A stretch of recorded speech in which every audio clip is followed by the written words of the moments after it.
রাধে রাধে বন্ধুরা, রাধারানীর পরিবারে তোমাদের সকলকে স্বাগত। এই দেখো, আজকে আবার চলে এলাম নতুন একটি রেসিপি নিয়ে। এই যে রাধারানী আর গোপুসোনার আশীর্বাদ নিয়ে চলো চলে যাই রাধারানীর রান্নাঘরে। আজকে তোমাদের দেখাবো ইডলি রেসিপি। তো চলো ইডলি রেসিপি শুরু করি। তো প্রথমেই আমি ইডলি রেসিপির জন্য নারকেলের চাটনি দেখাবো। তো নারকেলের চাটনির জন্য আমি অর্ধেকটা নারকেল কুড়িয়ে নিয়েছিলাম। সেই নারকেলটা আমি মিক্সার বাটিতে দিয়ে দিলাম।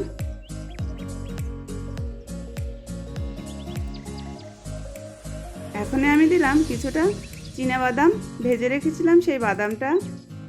আর দেব ভাজা ছোলা। এবারে আমি দেব দুটো কাঁচা লঙ্কা আর 10-12টা কারি পাতা।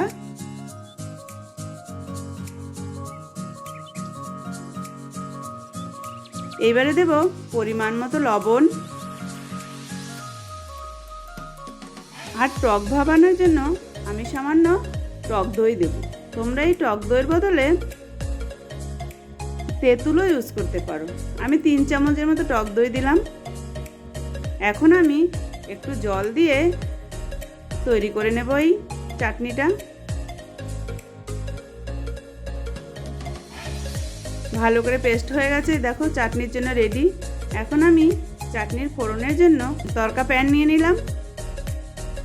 তড়কা প্যানে দিয়ে দিলাম কিছুটা তেল, দিয়ে দিলাম 3টে শুকনো লঙ্কা ফোড়ন, আর কিছুটা ছোলার ডাল,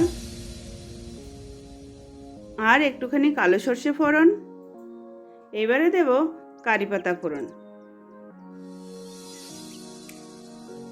ফোড়নটা ভাজা হয়ে গেলে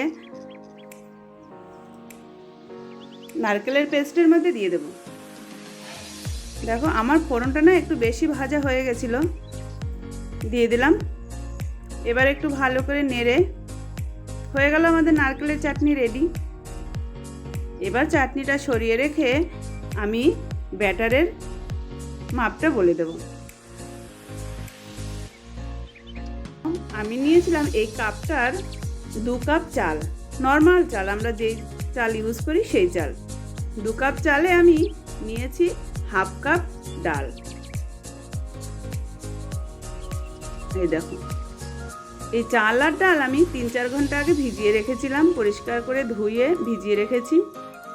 আর আমি নিয়েছিলাম হাফ চামচ মেথি দানা, সেটাকেও আমি জলে ভিজিয়ে নিয়েছি।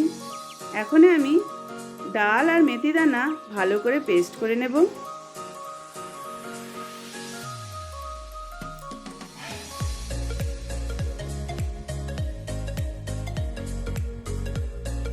এই যে ডালটা আমার পেস্ট করা হয়ে গেছে। তোমরা একসাথে চাল ডাল একবারেও মিক্স করে নিতে পারো, পেস্ট করে নিতে পারো।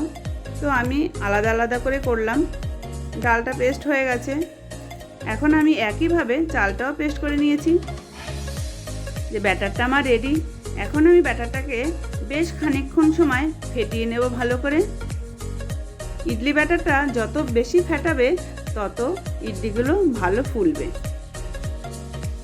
এই যে ফেটানো আমার রেডি। এই ব্যাটারটাকে কমসে কম 10-12 ঘন্টার জন্য রেস্টে রেখে দিতে হবে। এই ব্যাটারটা যখন তৈরি করলাম আমি কিন্তু কোনো রকম লবণ ইউজ করিনি। ফিরে এলাম 10-12 ঘন্টা বাদে। দেখো ব্যাটারটা আমার ফুলে ডবল হয়ে গেছে। এখন আমি একটু ফেটিয়ে দিয়ে দেব স্বাদ মতো লবণ, আর 1 চিমটি পরিমাণে বেকিং পাউডার বা বেকিং সোডা দিয়ে ভালো করে ফেটিয়ে নেব। আমি আজকে ইডলি তৈরি করব কোনো ইডলি স্ট্যান্ডে না বা ইডলি মেকারে না, শুধু আমি আজকে বাটির সাহায্যে ইডলি তৈরি করব। তো প্রথমে আমি এই ছোট ছোট বাটিগুলোতে তেল মাখিয়ে নিলাম ভালো করে। দেখো সব বাটিতে আমার তেল মাখানো হয়ে গেছে। এইবারে আমি এই বাটিগুলোর মধ্যে ব্যাটারটা দিয়ে দিলাম 1 চামচ করে, পুরোপুরি ভরে দেব না কিন্তু। এইদিকে আমি আগে থাকতে একটা সসপ্যানে গরম জল বসিয়ে দিয়েছিলাম। দেখো জলটা ভালো ফুটে উঠেছে। এখন আমি একটা ছিদ্রযুক্ত থালা এই সসপ্যানের মধ্যে বসিয়ে দেব। এইবারে আমি এই ব্যাটারের বাটিগুলো এক এক করে সসপ্যানের মধ্যে দিয়ে দেব।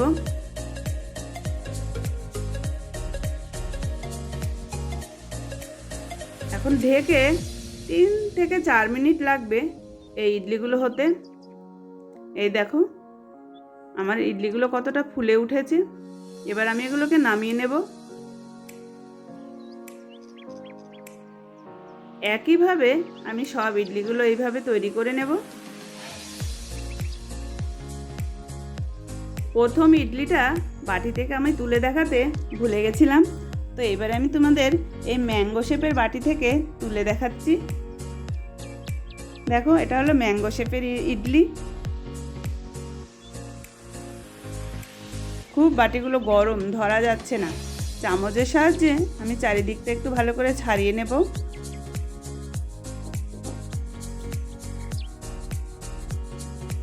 এবার আমি তোমাদের তুলে দেখাচ্ছি যে কত সুন্দর ইডলি হয়েছে। ইডলি মেকার ছাড়াও দেখো বাটিতে কত সুন্দর ইডলি হয়। ইডলি তৈরি করতে কিন্তু কোনো ঝামেলাই হয়নি। আমি খুব সুন্দরভাবে ইডলিগুলো বানিয়ে নিলাম দেখো, আর দেখতেও কত সুন্দর হয়েছে।